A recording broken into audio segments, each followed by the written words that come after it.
She asked him, Daddy, who's your favorite? No, she said, who do you love the most? Oh gosh. And then he said, I love both of y'all all the same. Just the same. She said, why? Such and such, she didn't hug you, but I did. You see what I'm saying? So what we have to learn how to do, we have to be very diplomatic and very sensitive to those when it comes to kids like that. Because KD do it to me. KD come to me, he want to get on my lap, he want to hug Papa, he want to do it. And I sometimes I be so tired. I said, KD, what? Go to your room and do something. Oh, Papa, I just want to hug you and I want to be on your lap. I said, why? Because I love you. You know, and it melts my heart for him to say that he feels that way about me. And we have to be sensitive to those things, because if we don't train them, Proverbs 22:6, if we don't train a child when he's younger, when he's older, he ain't gonna know nothing about what we try to train him, you know? But if you train him right, he shall not depart from those things when he gets older. Train up a child that should go with his. That's right. That's right. He won't depart from it. So I wanted to tell that story because Cruz, even though I don't really care too much for Ted Cruz, but I like the story because the story. I don't care that for Donald Trump. Well, I don't know. You know. When's all the debates over with? You got a long ways. You got all the way to November, man. It's election time. but how do we know like who the primary election gonna be? You'll find out when they reach that magic number. When the Democrats, I think it's over 2,000, and the Republicans over 1,200. They have to get the popular vote. What, for debate? No, not for debate. For to get the nomination. What, they had to have votes? Yes, popular votes. When they go around to all these towns throughout the country, those that get the popular vote. Who do you favor? It's not the actual vote, but it's the popular vote. Well, why do we vote anyway if the electoral college is going to determine who's president? Well, I ain't going to get into that. That's you know what I'm saying? I understand, bro. I understand. Make lifetime gifts. Where you at, brother? Right there. Oh, you wait. Oh, we waiting down there, brother. Praise be to God. Make lifetime gifts. What does that mean, brother? Just give gifts throughout their lifetime. Yeah, to show them that you appreciate them. Show them that you love them. To show them that you care for them. Don't give them stuff just to be giving kids stuff. All right? Because you spoil that child, and when that child gets to a certain age, he thinks that they are entitled to whatever he sees, and that creates the monster that you don't want to have in your house. That's just like the big elephant sitting in the middle of this floor, and he's squirting his feces all over everybody. That's the problem that you're going to create. You don't want those issues. You do not. Because if you start giving kids stuff, when they're early, you just keep giving. That's how they get in trouble. That's get on the drugs. They go to prison because they felt that they were entitled. Praise be to God. Let's go to 17 and 18, brother. Transition family business. Oh, if you have a family business, pass it on. I had a business for 10 years, but I closed it, so I don't have that to pass on. But I can pass on the knowledge from what I learned in that business to great KD and tell him if he wants to be his own boss. I can tell him certain things that I've learned being out there for 10 years. So I was a business owner for a little while. Keep estate planning content private. That's right. So don't let nobody see your plan and what's going on, because they'll start fighting right there. All right, let's go on. What inheritance do you owe your children? Okay, we can just answer that. Basically, what you owe your children is wisdom, knowledge. You owe them love. You owe them compassion. Those are things you owe them. Now, once you train them those things, once they get to a certain age, they should be able to take on. Now, I'm not saying that you don't have to leave them an inheritance. You can, but I don't say that you start leaving a whole lot of money, because all they're going to do 9 times out of 10, if they're not wise with their money, that money's going to be gone. Just as soon as they hit their hand, that money's going to be gone. All right. Let's see. Okay. Making this Yeah, that's good. That's good, brother. That's good. Making provisions for the future. What does that mean?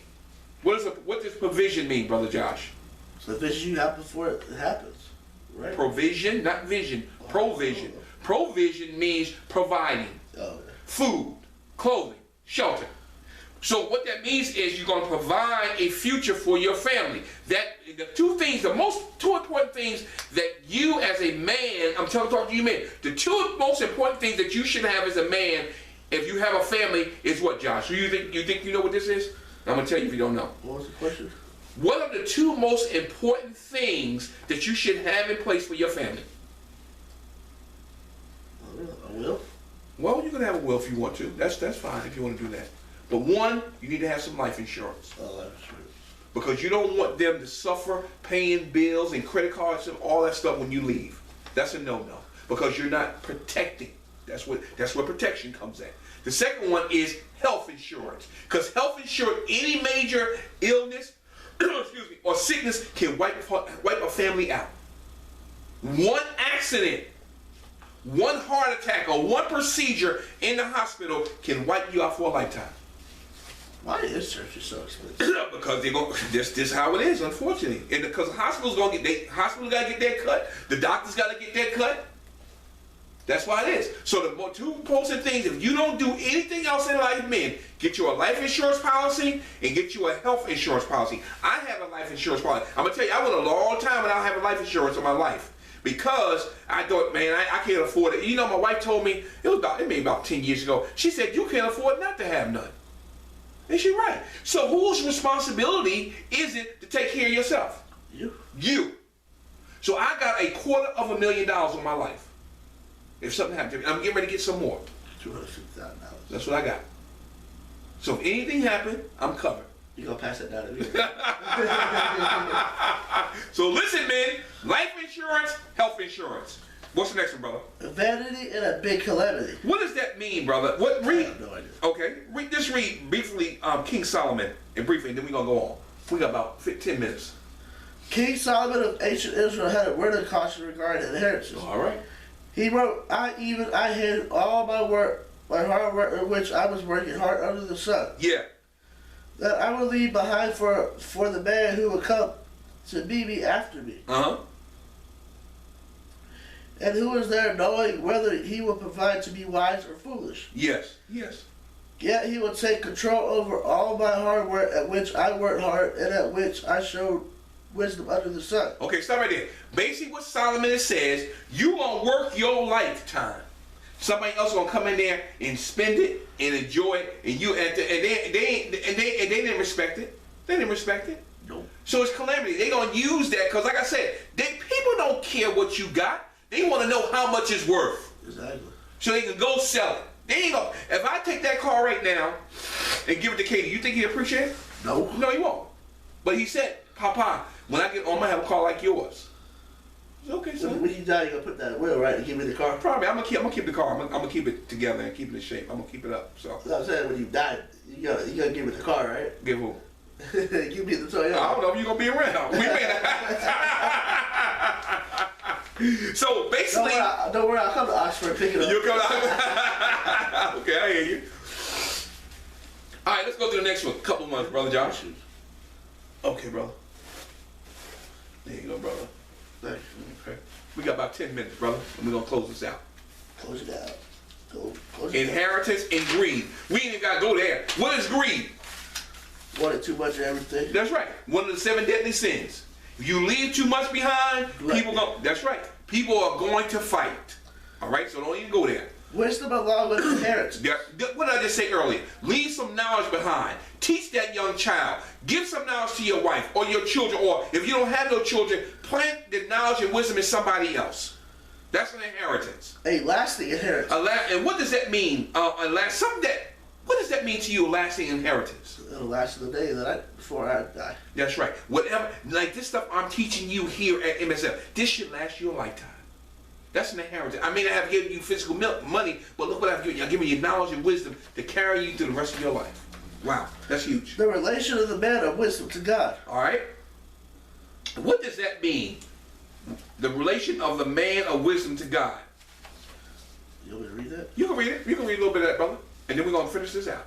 He is in favor with God, whereas the man of unwisdom is condemned to God. Oh, so we need to learn about God's word to receive wisdom. Yep. Because if you're ignorant to God's word, then you're not going to prosper. You're going to destroy yourself, right or wrong. So that goes back to the question, Brother Josh, that we talked about earlier, is what kind of inheritance are you leaving? We already talked about wisdom, knowledge, finances, love. Now we're talking about ignorance towards life. If you're ignorant towards life, you're going to pass ignorance off to your children. Exactly. Because they ain't going to know no better unless they get around somebody else and learn it from them. All right? The traits of character belonging to the wise men are set forth partially here. What does he need to know? He is truthful. Truthful. He is receptive. Been able to receive knowledge and wisdom. He has good practical judgment. Knowing how to make decisions. He is industrious. He's a hard worker. He is kind-hearted. He's willing to share, have sympathy and empathy on others. Praise be to God. That's the good. wise man in his relations with other men is here set forth. Okay. He has honor from others. What did we just say right there in the thing this a little while ago when we came? Power, support, honor, to be honest with you. There so. you go, brother. There it is. Such a character that brings honors to others. That's right. That's right. Such a man is safe from embroilments with others. That's right. Don't want to get into scraps and get into arguments, all that stuff. That's what it's all about. Character. If you're willing to trust somebody and they want to trust you, then you can build a relationship. The results through himself are the wisdom of the good man. All right. The wise man has a return for his devotion to which that is good. Satisfaction is dealt out to him. That's right. A wise man. That's right. In this passage, the character of the result is described. Mm-hmm. Stability is especially noted as one of the rewards of the God. That's right. And Good. just read 1 and 2, brother, and then we don't have to go through this other part here. Man's knowledge versus God's knowledge. Yes. Good God. Who's that? Mankind is notorious for believing that he has everything figured. Oh, does he? Really? He can know everything, don't he? Nope. He's an idiot. I like when you say you're an idiot.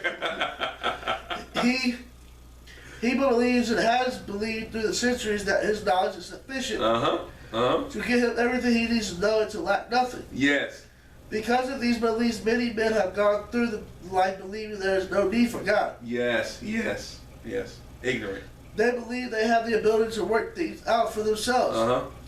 And therefore God is simply a burdensome tale propagated by weak people who do not have the courage to take care of themselves. That's correct.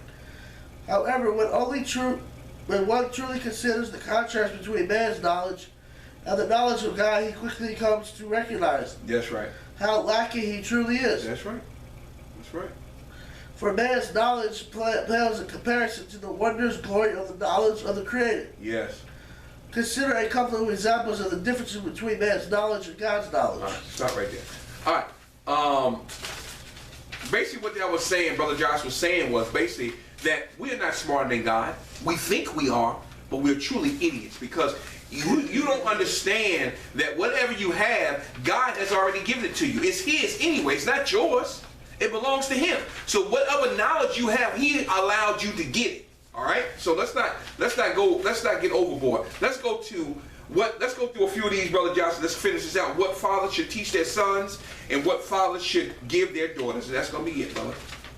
We're going to run through these very quickly.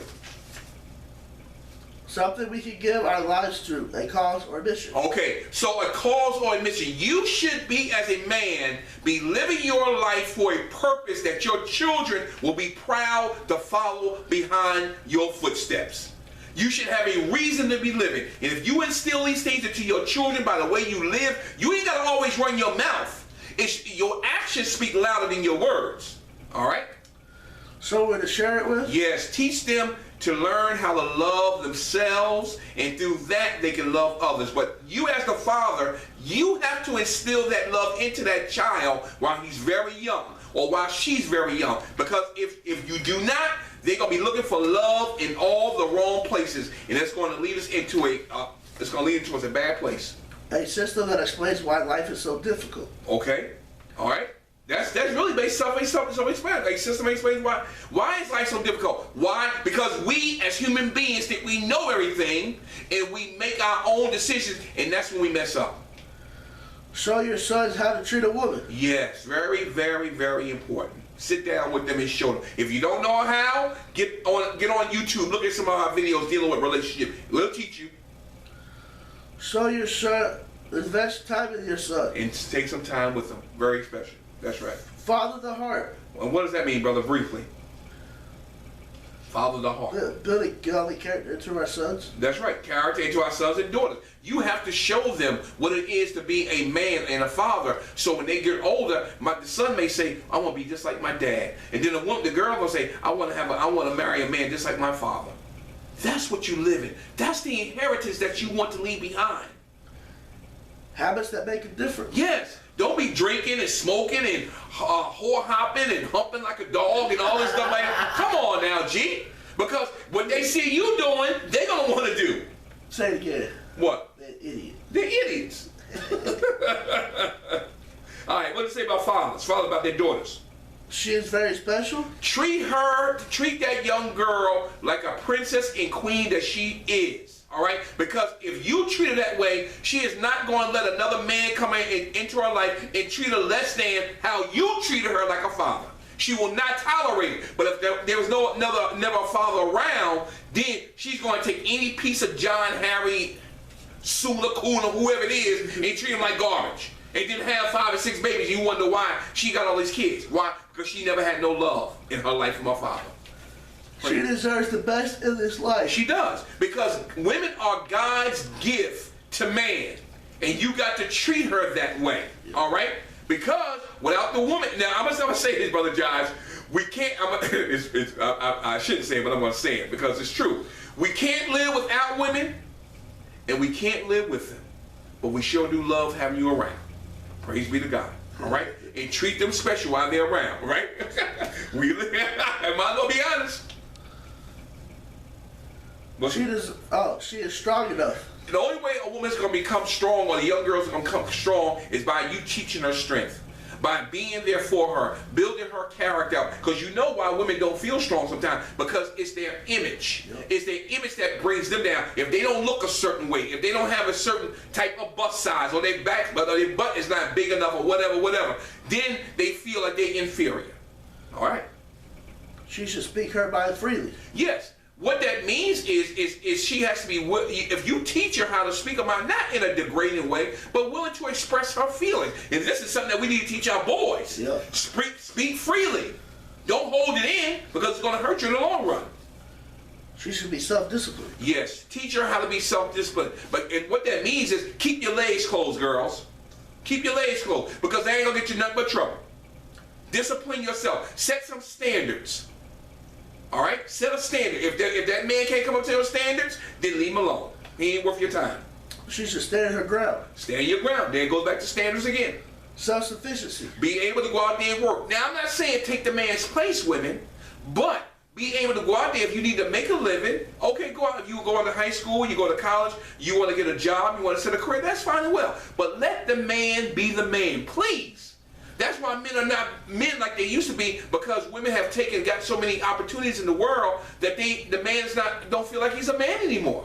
Let the man be the man. But we're going to respect you for having a job, but let me be who I am as a man. Don't take that privilege from me, because that's how I was created. That thing gets me upset, and we're going to be dealing with that. Let the man be the man. Remind me about that, brother. Self-confidence. Self-confidence. All that comes through is teaching her, baby girl, you ain't got to worry about what these other girls doing. You're beautiful. You know, you just as good as they are. Because see, girls, they suffer from that, boy. When they feel that they ain't match up to another girl, they get upset. You don't never. I'm gonna tell you the worst thing you ever should do, Josh. Don't ever say what a girl looks like. If she said, you say if she fat, if your hair don't look a certain way, and she looks this way, don't ever do that, boy, because you will dig yourself in a big hole, and you will never get out of it. All right, I'm just telling you, do not. If the girl asks you, do I look fat? Don't answer that question. You get in trouble. You gonna get in trouble. Let's answer the question. Don't answer that question. You're gonna be in trouble. All right, let's go to this last few, Brother Josh. Real love is unconditional. Real love, and the only way she's gonna understand real love, men, is you fathers. You have to teach her what real love is.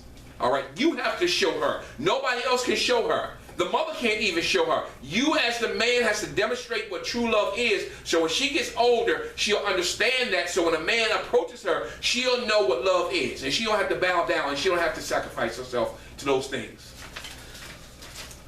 All right, brother. What's the last one here? Let's run through these last few. What a girl needs from her father. Right here at the bottom, brother. You already turned over. But that's good. It's all right. It's all good. It's all good. We got these last few. That's it. We done. Practicing consistency. What is being consistent? Keeping your word. Keep your word. Keep your word. If you tell your daughter something, your child something, keep your word, but mainly a woman, because see, a woman is going to hinge on every word that you say, man, because women are moved by what, Brother Josh? What they see. What they hear. What they hear. So if they hear certain, they're gonna hold your backside to the fire. All right, you better listen to me. Give unconditional